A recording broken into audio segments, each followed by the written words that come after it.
Les han traicionado y les han abandonado a su suerte y los suyos propios por contentar, eso sí, a los amos occidentales. No les dejaron ninguna otra salida que no fuera la muerte. Y fue precisamente esa la que, por desgracia, tuvieron que aceptar. Ellos lo denunciaron en su momento muy tarde, pero precisamente esas denuncias a día de hoy explican lo que está ocurriendo con al menos otras 2 brigadas de las Fuerzas Armadas de Ucrania que se encuentran y desaparecen en la dirección principal del frente ucraniano a día de hoy. En este embrollo tan sumamente complejo se juntan la guerra y por lo tanto también la muerte, la corrupción, Ucrania y la Unión Europea. Y antes de que comencemos me gustaría por favor daros las gracias por un lado en términos generales porque no os imagináis lo difícil que está siendo compaginar el trabajo con un niño, pero sois vosotros los que me mantenéis más motivada que nunca y os lo agradezco infinitamente. Y por otro lado por lo que hicisteis con el vídeo de ayer, porque me parece que es uno de los vídeos más importantes por la información que lleva dentro, por ese material gráfico que por supuesto no saldrá en ningún medio occidental y realmente pues id a verlo vosotros mismos, habéis hecho un milagro y en este sentido es por ello por lo que siempre os digo que tenéis en vuestras manos el poder, porque llegamos hasta donde llegamos, no tenemos toda esa maquinaria, ¿no?, occidental, pero sois vosotros los que al final obráis el milagro de que la información llegue a tantas personas como sea posible. Gracias infinitas por esto. Y ahora sí que sí, vamos directamente a la actualidad del frente ucraniano, donde en una de sus partes más importantes, en el frente de Donetsk, se está produciendo prácticamente todo un misterio. Empezamos desde lo general. Ya sabéis que para Ucrania las cosas en el frente se están poniendo cada vez peor. Por un lado destacamos la región de Kursk, imágenes de la cual las tenéis colgadas ya en mi canal de Telegram. En ningún otro lugar pueden salir por una cuestión muy simple de censura. Liusivaya o @Liusivaya todo junto, como el resto de mis redes sociales. Lo tenéis en la descripción del vídeo y también en un comentario fijado. Para cuando os digan que lo que está haciendo Zelensky en la región rusa de Kursk está siendo una tremenda victoria militar. Ahí están los cuerpos de los soldados ucranianos que básicamente lo confirman. Eso por un lado. Por otro, la parte más importante del frente desde hace muchísimo tiempo estaba siendo la dirección de Donetsk y últimamente los combates sobre todo estaban ocurriendo en el sur de la misma, los combates más fuertes, quiero decir, y precisamente a raíz de esos combates pues estábamos hablando de la liberación de un punto clave, uno de los núcleos estratégicos más y logísticos más importantes para las Fuerzas Armadas de Ucrania. Estamos hablando de Balshaya Novosiolka, que recientemente ha sido liberada por las Fuerzas Armadas de la Federación de Rusia. Y por otro lado estábamos hablando de otro hub importantísimo para Ucrania en términos logísticos, militares, bueno, en definitiva, un punto estratégico a más no poder, que es la localidad de Pakrovsk. Y fijaos, en Velika Novosiolka es precisamente donde ha ocurrido esa tremenda traición que, bueno, de alguna forma ya yo diría que ha puesto a las Fuerzas Armadas de Ucrania en un punto de no retorno. En Balshaya Novosiolka estáis viendo, ¿no?, las imágenes de allí. Los combates fueron absolutamente brutales, pero lo que sucedió es que se aplicó la estrategia rusa ya conocida por todo el mundo, que no se sabe por qué en las Fuerzas Armadas de Ucrania parece que no le están pillando los comandantes, de modo que pues una parte importante de los soldados ucranianos terminaron dentro de un cerco y una vez más ellos podían salir de ahí perfectamente, porque al final el cerco mismo, incluso cuando había una mínima posibilidad de salida, terminó siendo partido en 2 por parte de la Federación de Rusia y ahí se quedó esa brigada 110. Ми, військовослужбовці 110-ї бригади, звертаємося до нашого командування. Ми знаходимося у Великій Новосілці. Поки нас їбачать з усіх боків, до нас немає ніякої справи. Нас бросили. Denunciando la situación, les han traicionado, repito, los suyos propios.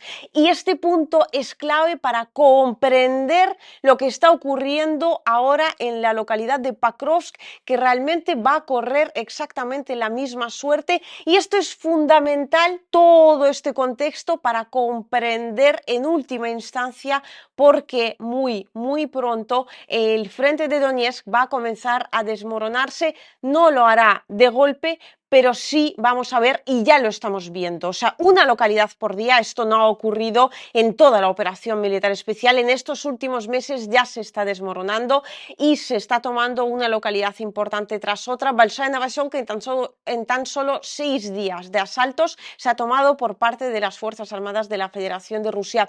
Ahora vamos a Pakrovsk, que nos va a abrir la puerta a otra región. Rusia ya se encuentra como a unos 4 kilómetros de esa región de Dniepropetrovsk, que para Ucrania, claro, ellos estaban construyendo ahí algunas líneas de defensa, pero realmente no se esperaban, ¿no?, que esto fuera a producirse tan pronto. Y todo esto en conjunto nos lleva a la increíble, pareciera, historia de no una, sino dos, al menos, brigadas de las Fuerzas Armadas de Ucrania, que de fondo, repito, no solo tienen la guerra y la muerte, y es precisamente por eso por lo que en una de esas brigadas, cuando fue enviada al frente de Pakrovsk para defender, ¿no?, las puertas de la localidad, desaparecieron nada más y nada menos que 1.600 hombres.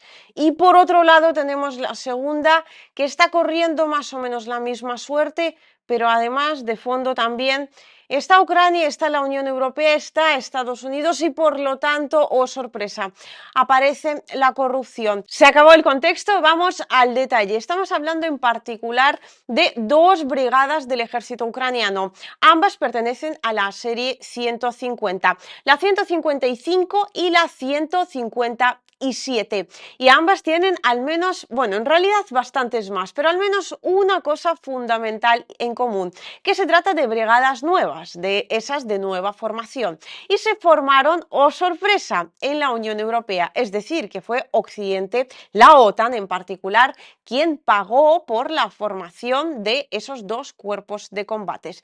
Las brigadas cuentan con algo así como 4.500 soldados. Hacemos como una especie de redondeo, puesto que en Ucrania el número, no hay un número generalizado, y menos como está el ejército ucraniano a día de hoy, de desordenado en sí, en cada una de las brigadas, de modo que estamos hablando de pues unos 3.000 a unos 7.000 combatientes, 4.500 más o menos en el caso de estas dos brigadas en cuestión. El precio de formar ambas, una cosa muy interesante aquí, bueno, de formar cada una de estas brigadas, 900 millones de dólares como poco, o sea, según lo que hayamos podido consultar a las fuentes oficiales. Otro detalle que tienen en común es que ambas brigadas han terminado desapareciendo prácticamente por completo, casi tan rápido como tocaron el frente. La primera fue la 155, que se formó prácticamente al completo en Francia y comenzó a desaparecer, de hecho, ya en las tierras francesas, es decir, los primeros desertores aparecieron en territorio europeo y simplemente no terminaron viniendo con la brigada en cuestión al territorio de los combates. Después, la comandancia ucraniana cogió la brigada en cuestión y decidió que el mejor lugar para la misma sería el complicadísimo frente de Donetsk y su parte, una de sus partes más candentes, particularmente la localidad de Pakrovsk, que a día de hoy la Federación de Rusia está rodeando, ¿no?, y que pues una vez que esté dentro de ese semicerco, pues tendrá que comenzar a tomar. Pues bien, les ponen allí a esos soldados para que efectivamente hagan de defensa de la localidad, y una vez viéndose en las trincheras, oh sorpresa, corren despavoridos. Hasta 1.700 soldados ucranianos simplemente desaparecieron del frente como por arte de magia en las primeras semanas en las que esa brigada estuvo presente en el frente en cuestión. Claro, esto en Ucrania en su momento fue simple y llanamente un escándalo, y aquí ya de alguna forma tocamos el tema de la corrupción. Esos 900 millones, ¿hasta qué punto se destinaron de verdad al entrenamiento, a la equipación también de las brigadas en cuestión? Porque estas son las brigadas, se trata de fusileros motorizados que tienen pues el mejor equipo occidental y por supuesto también el equipo militar en términos sobre todo de vehículos blindados, a la última dentro, ¿no?, de lo que puede disponer Ucrania a día de hoy. Pues bien, la 155, casi todos 500, recordemos, 200 muertos, 300 heridos, 500 desertor. Y la misma suerte corre también la brigada número 157 a día de hoy. Lo que pasa es que ahora ya no solo estamos hablando de desertores que comenzaron apareciendo, y los comandantes de la brigada han comprendido uno de los detalles más importantes ahí, y es que como se trata de brigadas de nueva formación, fijaos, ¿no? Se les ha ocurrido pagar 900 millones para formar brigadas enteras de soldados no experimentados que no habían visto el frente básicamente nunca, y entonces una vez que efectivamente lo vieron, a muchos no se les ocurrió otra cosa, ¿no? Que no fue salir corriendo, lo cual a mí de verdad me parece que no se les puede echar en cara, sobre todo teniendo en cuenta que muchos llegaron allí vía movilización forzosa que Ucrania a día de hoy está utilizando en términos tremendamente amplios. Vale, pues corren entonces para de alguna forma tratar de parar no esa absoluta catástrofe, y además basándose en la necesidad de Ucrania en otros frentes, en ese constante tapar agujeros, ¿no? Por la totalidad del frente ucraniano, los comandantes de la brigada número 157, para no correr la suerte del que en su momento encabezó la 155, que fue arrestado y claro, fue nombrado el único culpable de toda esta tragedia que Ucrania estaba viviendo en la localidad de Pakrovsk, en los alrededores, ¿no? De la misma en términos militares. Pues bien, para no correr la misma suerte, los comandantes de la brigada número 157 decidieron destinar a unos cuantos grupos de la brigada en cuestión a otras unidades militares más experienciadas, porque básicamente se necesitaban refuerzos y porque así pues al menos conservaban a esos hombres, y en un futuro quizás podían conseguir combatientes experienciados que vinieran, ¿no? Ya a completar la brigada en cuestión. Pues bien, lo que ha ocurrido básicamente ha sido todo lo contrario. Mandaron a sus propios hombres, básicamente, valga la redundancia, a la propia muerte. Y es que aquí hay que tener en cuenta una cosa fundamental.